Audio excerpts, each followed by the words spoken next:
I'll just click record out with them. Ladies and gentlemen, welcome to a special edition of College Football UK. Where, look, if you ask anybody that nobody would know that I'm a Michigan fan. It's definitely not plastered behind me, not plastered on everything I wear. I don't talk about it all the time. But some people have mentioned that I may be slightly biased in the things we talk about to do with college football. So we need someone neutral. We need someone who's like the ultimate neutral arbiter of all things college football, and only one name springs to mind that we need to bring in to be that, and that is Spencer McLaughlin, host of the Locked On College Football podcast, a legend in his own right. How are you, sir? Oh, I'm doing phenomenally well. I'm glad the neutral arbiter shtick has stuck. We'll just completely ignore my team affiliation, and all you got to focus on is what's right behind me right now. But great to be on with you guys, and happy to talk to some folks across the pond. It's for me. It's really special. I find that there are certain podcasts you listen to and they just become part of your daily life. And obviously, well, the whole point of Locked On is that you become part of our daily lives. Absolutely. Um, and the whole when you say thank you for being the first watcher, listen every single day. You kind First, of yep, first listen or first view of the day. yeah, you come through at about 2 p.m. roughly, and I always save you for the first thing when I get into work the next day. So Awesome. you don't say that arbitrarily to us. Um, look, we've got you in to talk college football. That's what we want to talk about. We're going to go through, I think, just a couple of bits like the 2025 upcoming season. The Hang on, where are we at? There we are. The future of college football, that's a massive thing right now. And then we'd be remiss if we didn't ask you about your thoughts on all the things that are going on internationally with the growth of American football. We'll just start off with the 2025 season. Obviously, there's a lot going on. Yes, last season was a big game-changing season, the expansion of the playoffs, and loads of different changes have made. What are some of the things that you're most excited about looking forward to the 2025 season? I think that the biggest encompassing storyline, will the SEC get back to the national championship game, which is a crazy, crazy thing to say. Growing up my entire life watching and following this sport, like the SEC's run of dominance was well documented. And I'm not somebody who sits here and says they were always overrated, they never should have been given all the credit. Like, no, I for a long time, but my whole life until the last couple of years, was a proponent of SEC bias. I used to tell people, Yeah. look, it's very real, but it's very warranted. It is no longer warranted in the same vein that it used to be because what has happened with NIL in the portal is the talent across college football has been more spread out. And Yeah. and so the ability for the top SEC programs to have all or most of the great talent just isn't the case anymore. And a perfect example I discussed recently on my show is Illinois quarterback Luke Altmaier, who began his Yeah. career in the SEC at Ole Miss, but transferred to Illinois and told On Three's Pete Nakos that he turned down offers to go to the SEC to stay at Illinois.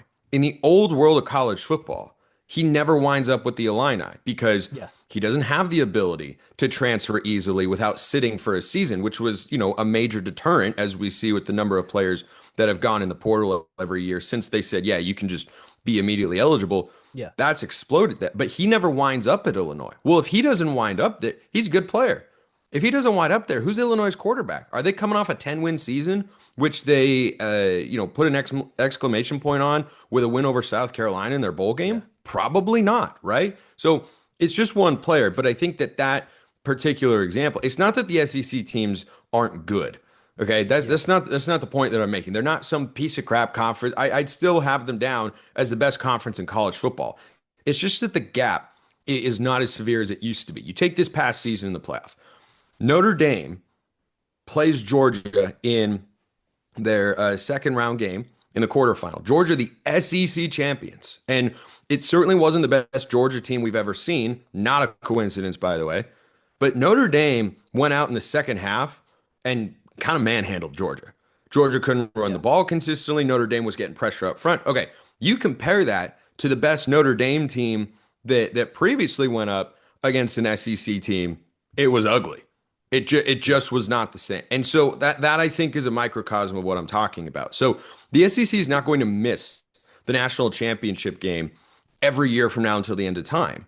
But what it used to be is the SEC champion was just better than everyone else. Now Yeah, they're just a really good team. Beatable, hard to beat, but they're not so much better that no one can touch them. And yeah, so that I think is kind of the biggest thing that I look at for the season is, hey, last year's SEC champ didn't look like they were that close to getting to the national title game. And when you look at what happened in that game against Notre Dame, yeah, it was a competitive football game. It was a fun game to watch for sure. But even if they'd found a way to win that one, would they have gone and blown out Penn State? No. Whereas 5 years ago, you'd say, well, the best team in the SEC is going to blow out Penn State. Of course, right? yeah, So I think that's the biggest thing is what happens with the SEC because they have been the dominant conference in college football, but the shifting of the power dynamic has been real over the last couple of years, and this year is another data point to see just how much that's taken place. yeah. And one of the things I think, well, I want to touch on this when we talk a bit about the future of college football, but obviously Greg Sankey has been, I'm going to use the word vocal about where he sees the future of college football and how he pushes for the future of college football and where that aligns with the SEC and how he wants that to look for the schools of the SEC. If the SEC have yet another bad season in the postseason, in the playoffs, and let's face it, this year I know Texas are an SEC team, but they're basically a Pac-12 team right now with an SEC badge on their. Big 12, Big That's 12 yeah, is where sorry, they Big came 12. from. Sorry, they're a Big 12 team with an SEC logo on their field and on the jerseys. Brand new into the conference, and that's their representative in the college football playoff semi-final. Does it does it weaken the SEC's position going forward and trying to push forward, or does it just spur them on to kind of take it further? No, I don't think so because like we're a couple of years removed from that, and the fact of the matter is Texas does have the SEC patch on them, and they're not going anywhere, of course. And it was Yeah, a big time power move by the SEC to go and get them, and I don't think it's the last time they make a move like that. You talk about what is happening with the further expansion of the playoff, which repulses me to my core, but whatever. It's yeah, just the way that things are going to go. And you mentioned Greg Sankey, like he was talking recently, and he said he didn't need a lecture on what's good for college football. And I was like, "Are you kidding me, Greg? Of course you do. You're not a college football commissioner. You're the SEC commissioner." And he takes plenty of flack from college football fans, deservedly so. It's yeah, hard to argue that he's good at his job. It's kind of the Roger Goodell conundrum. It's like some people, hate him for reasons X, Y, and Z, and I get that. But if you just evaluate what his job is and how he's doing, the SEC is stronger and richer than it was 5 years ago.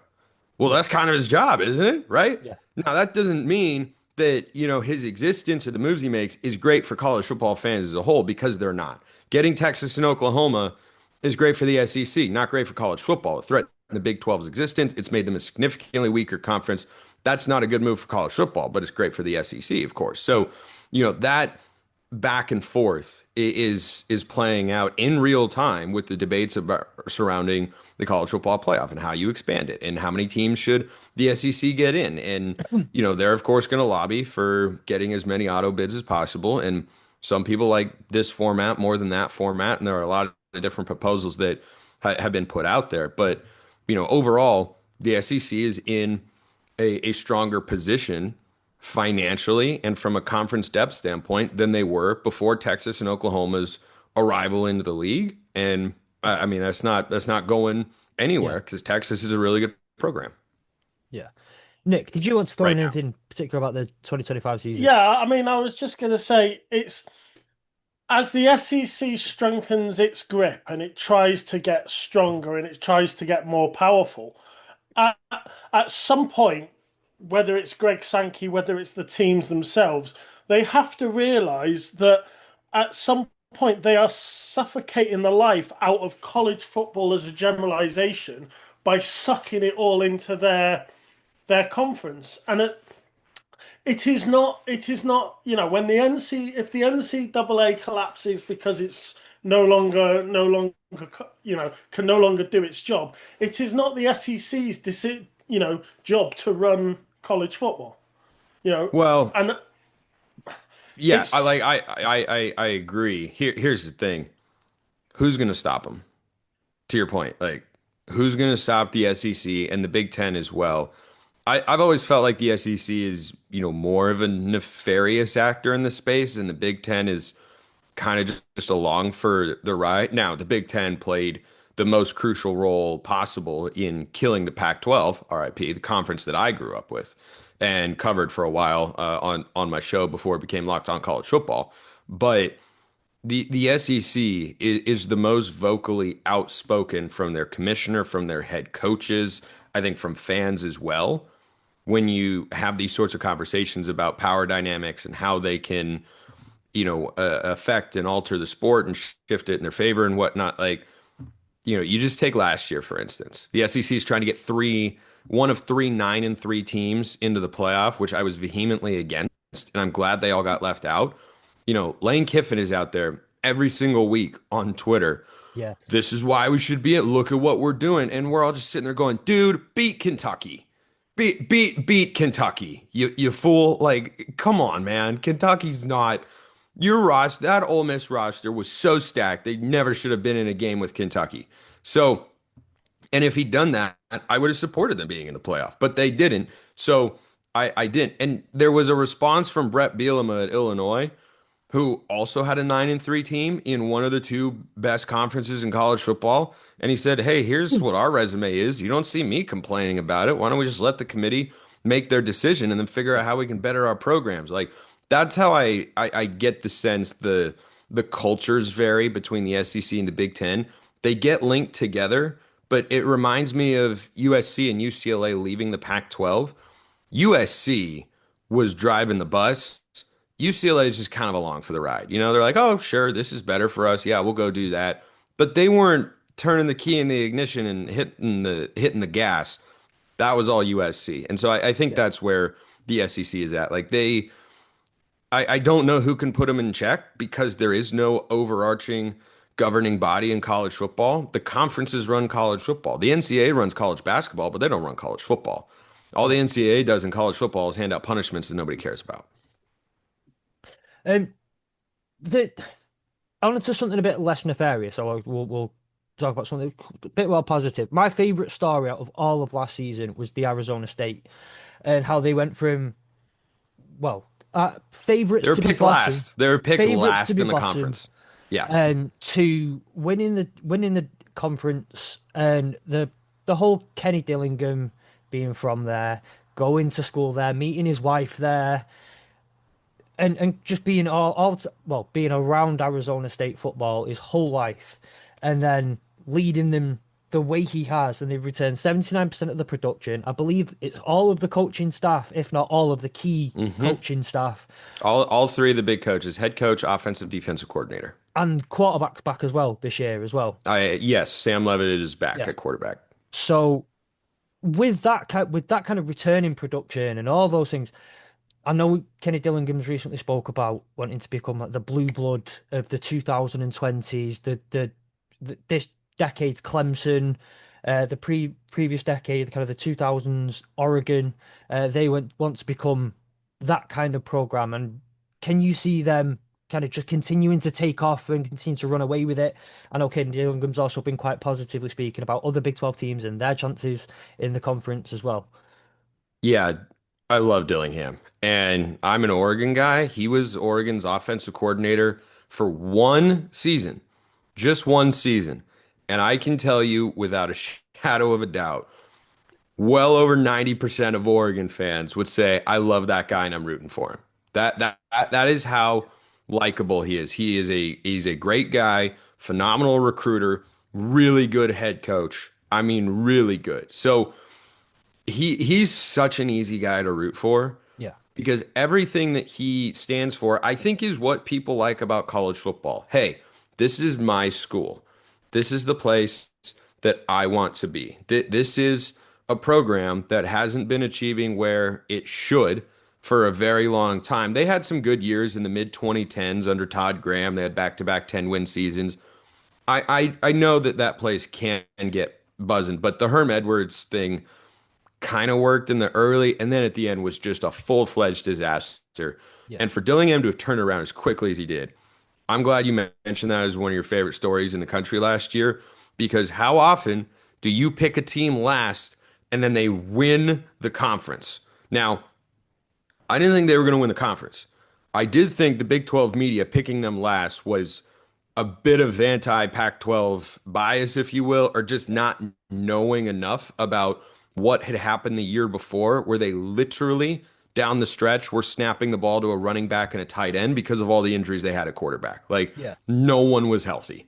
Nobody. So for Dillingham to have put them in the position to be one fourth and 13 stop away from getting to the college football playoff semifinals and being the only team that had a first round bye to win a game was nothing short of remarkable. Yeah. And they are going to have a really good team this year.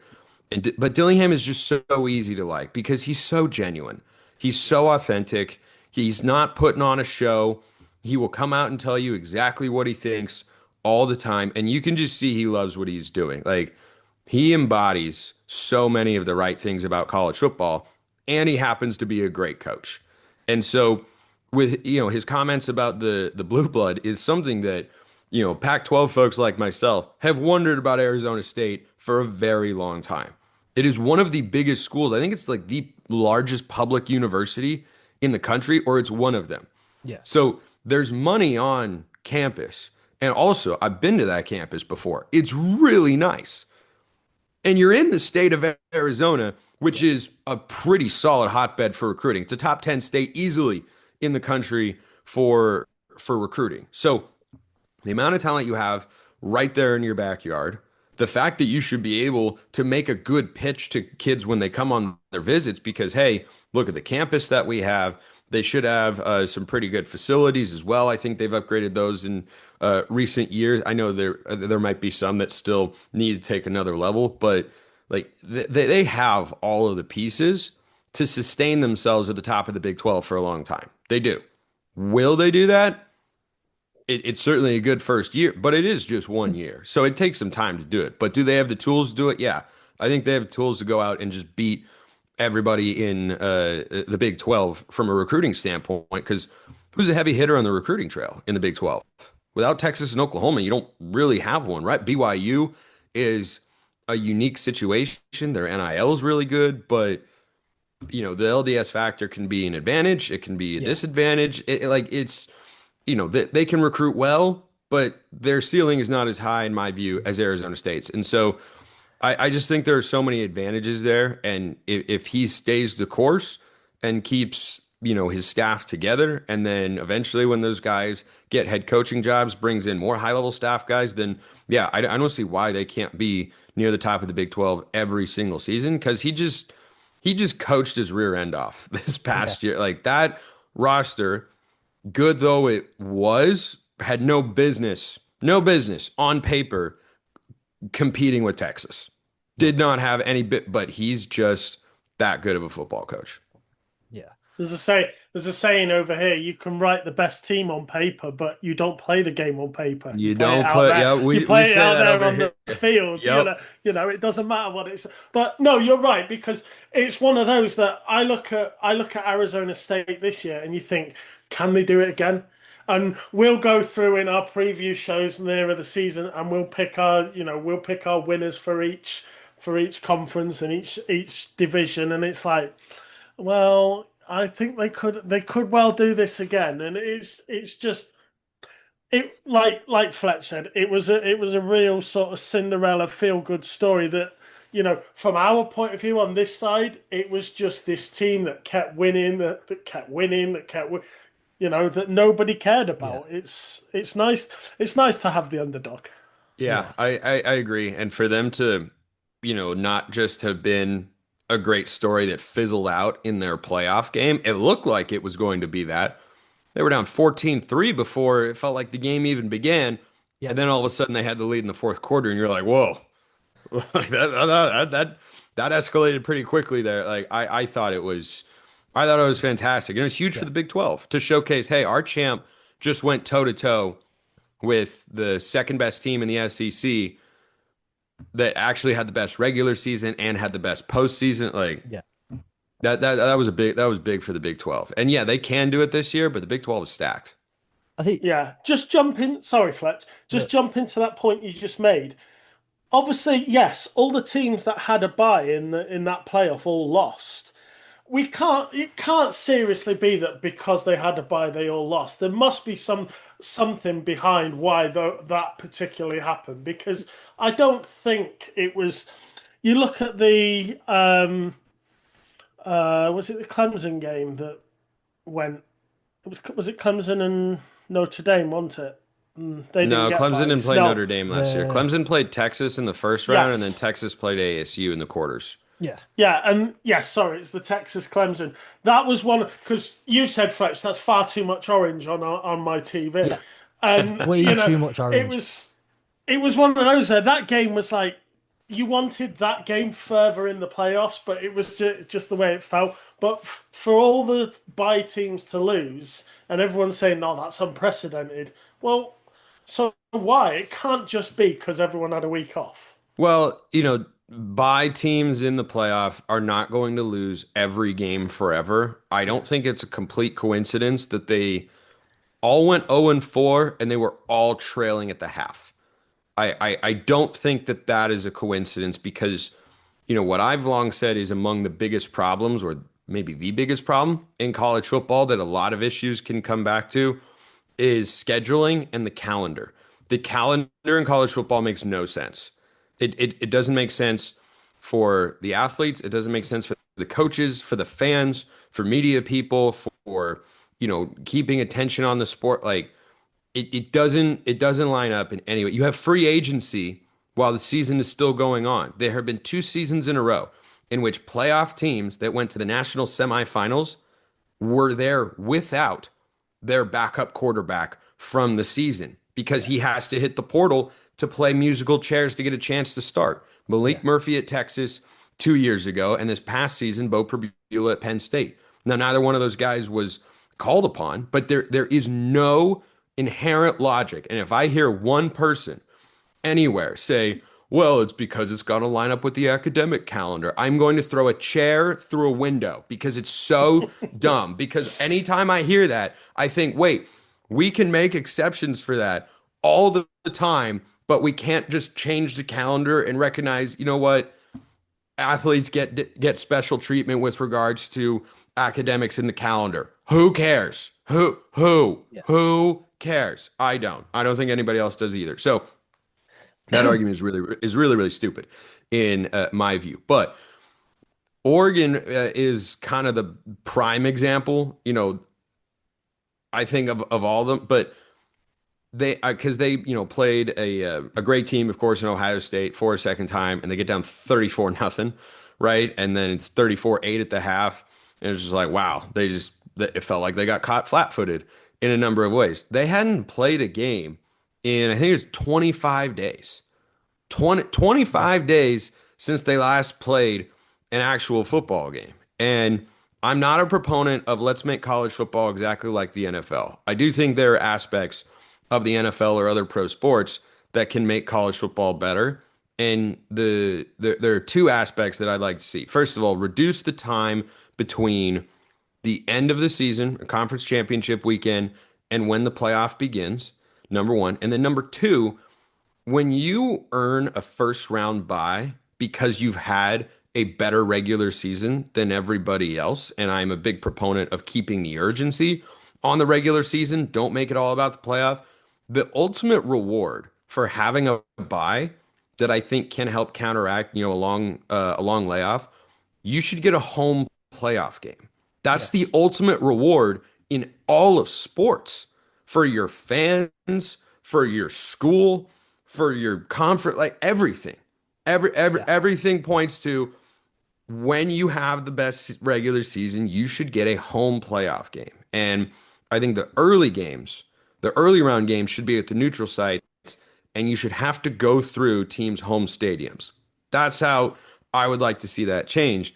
But when you look at all four teams that had a bye, yeah, Penn State was better than Boise State. They probably win no matter what. But I don't think it's a coincidence.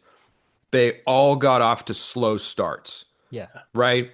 ASU was down 14-3 in the blink of an eye. Oregon got down 34 nothing. Georgia, I think, only had 3 points at the half and then figured it out more in the second half. And Oregon started to play better in the second half. And Arizona State, of course, came back to take the lead in the second half. So teams that have a bye with that long a layoff, they're not going to lose forever. But when you have that much time off and then you're going to play a neutral site game, I think it's challenging. I think it's challenging, and you shouldn't have that incentive structure to where, I felt one way, but changed my opinion coming out of conference championship weekend. I said, yeah, of course Oregon wants to beat Penn State. You want to be the number one overall seed. Now I look at it and go, nope, Oregon would have been better off to lose. They 100% would have been better off to lose that game because they would have played sooner and they would have had an easier schedule. So Yeah. yeah, that's not a situation that you want to be in where a team should want to lose a conference championship game.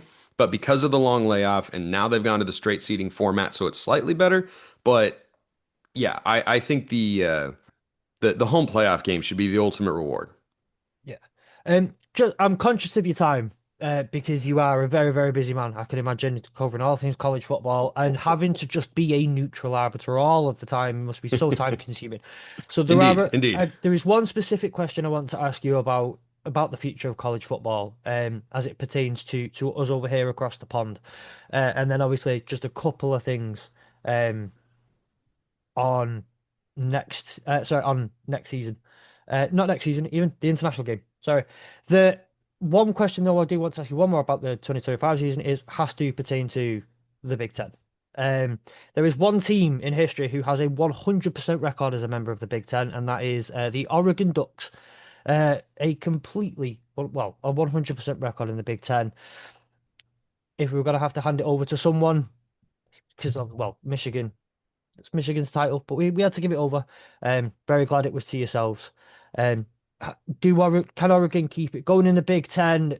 Ohio State, they've lost a lot of production, but will obviously, sadly, be fine in bringing production. And Bryce Underwood, the number one recruit in the country coming into the conference, should make for a really interesting season in the Big Ten.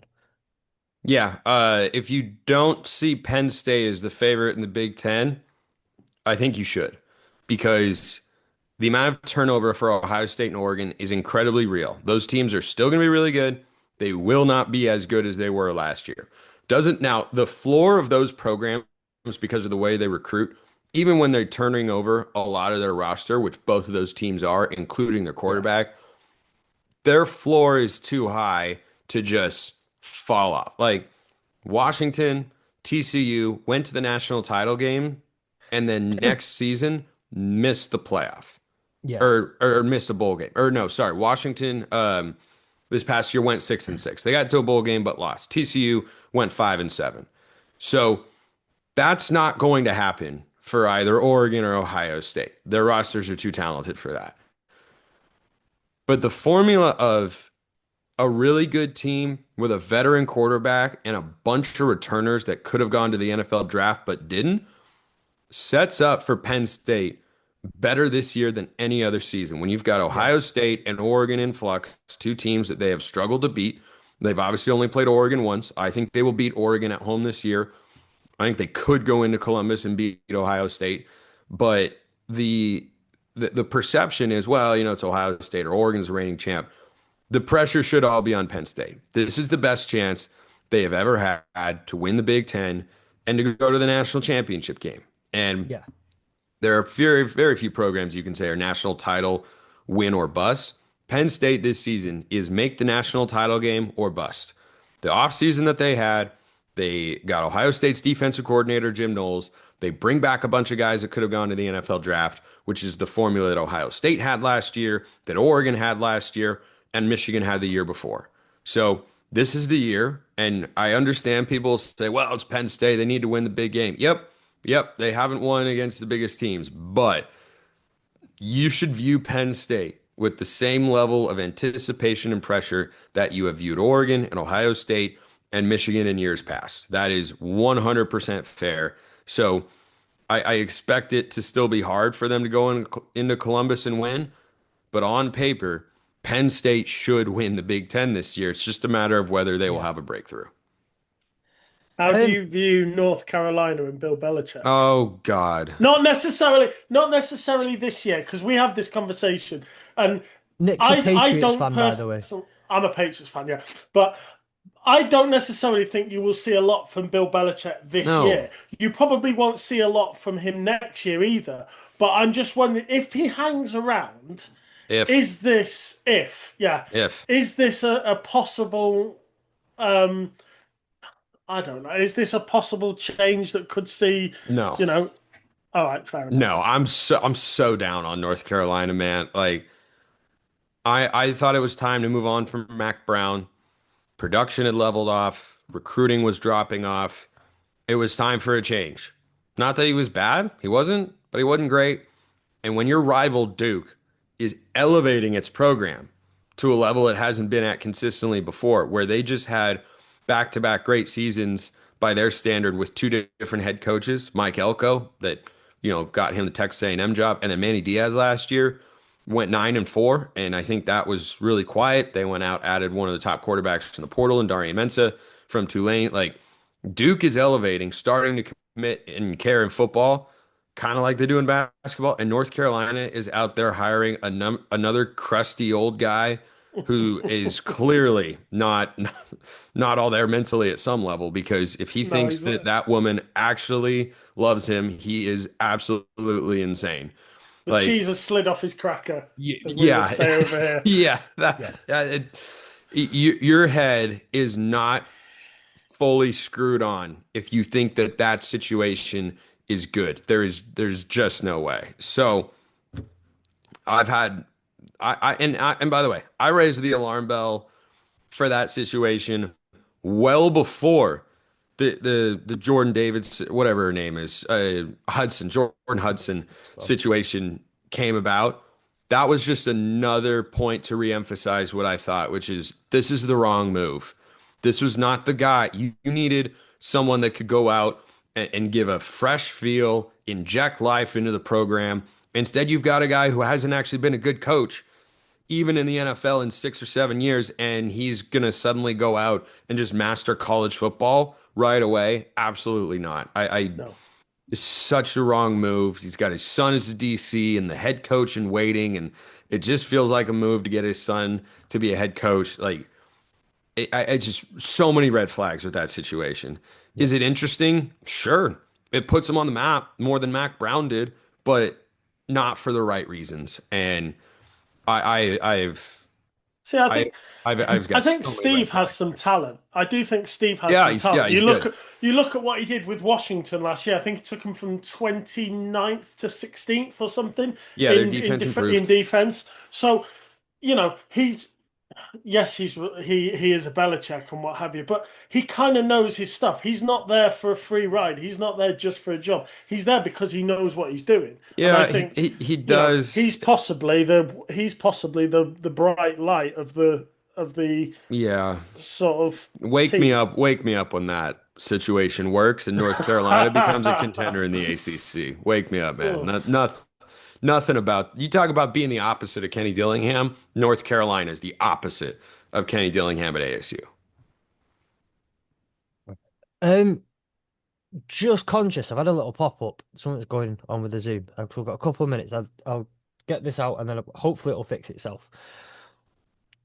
The college football situation right now is so up in the air. Anything can be different next week. It feels like, and the whole situation can change. A lot of people across the pond are getting into college football now, thanks to a variety of different reasons. But the kind of the Donald Glover in Community when he walks into the room Yeah. that's on fire It's and got the it's just pizza box and it's all on yeah, fire. Yeah. it kind of probably how it feels a little bit walking into college football right now and going, well, I don't know what's going on. If you could offer one piece of advice to someone who is getting into college football right now, what advice would you give them to hopefully maybe help them steady the ship a little bit as everything's going on around them? Don't forget what made the sport great in the first place. That's what we're getting away from. That's what we're doing with realignment, with expanding of the playoff, with all this stuff. Like, don't let the main thing stop becoming the main thing. And that is Saturdays in the fall with great matchups and home environments. Now I know that, the growth of the sport internationally, it can be really good. I don't know that it has necessarily benefited the NBA that has leaned into it heavily.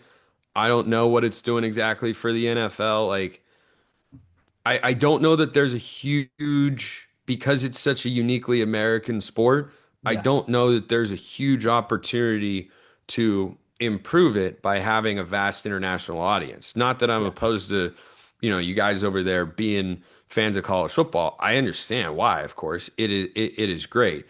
But going and playing games internationally in college football, I don't actually like for the same reason I don't love playing neutral site games early in the year. yeah. Home campus environments are special.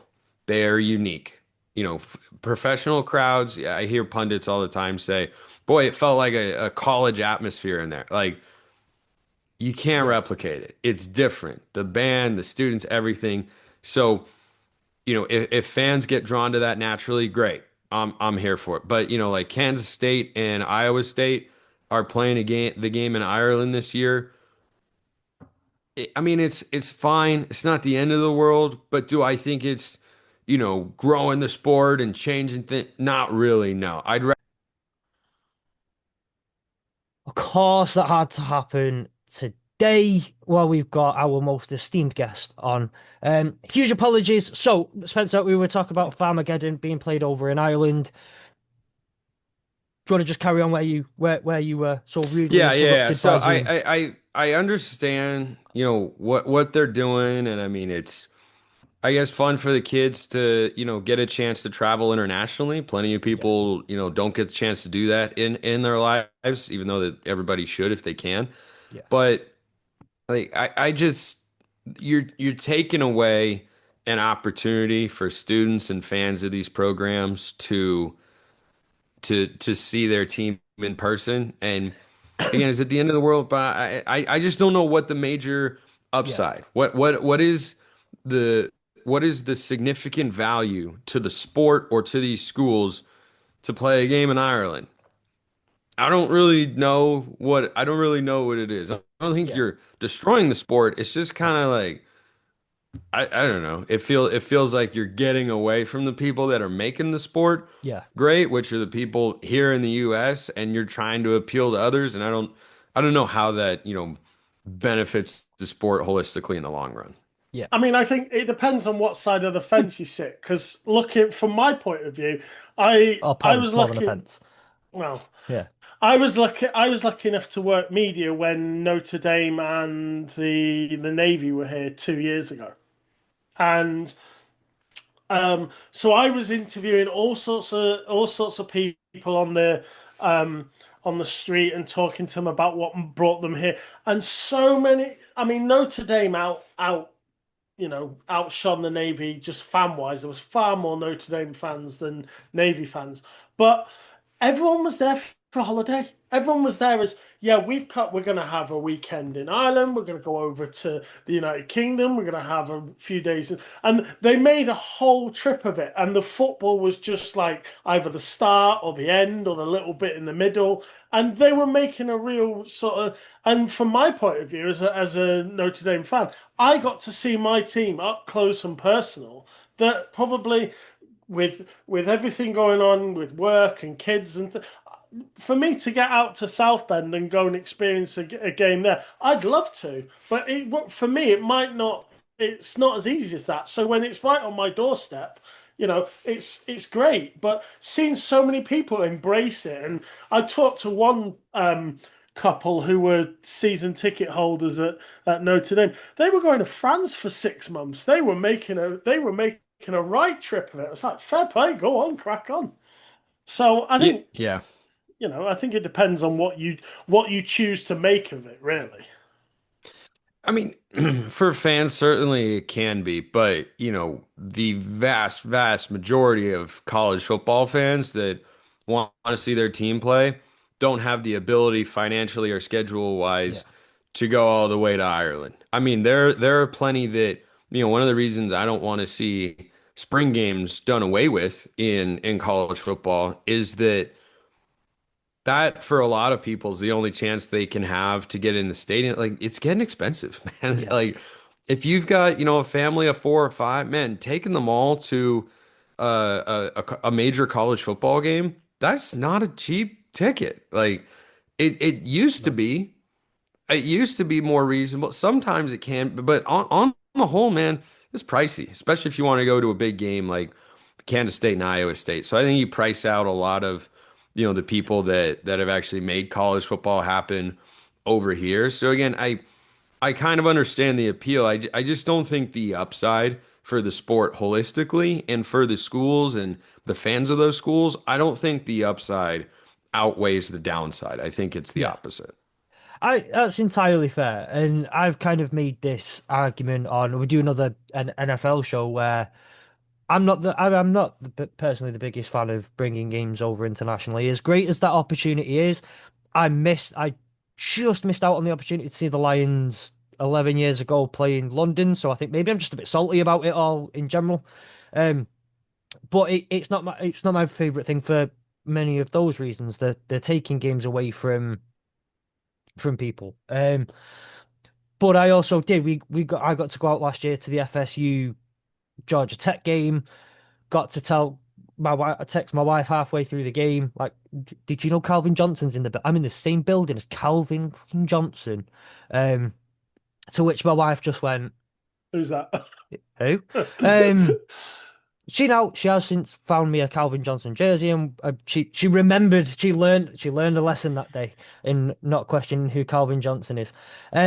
But I would say the experience for me though last year was fantastic, and FSU fans did travel in droves, and the atmosphere that they created was excellent.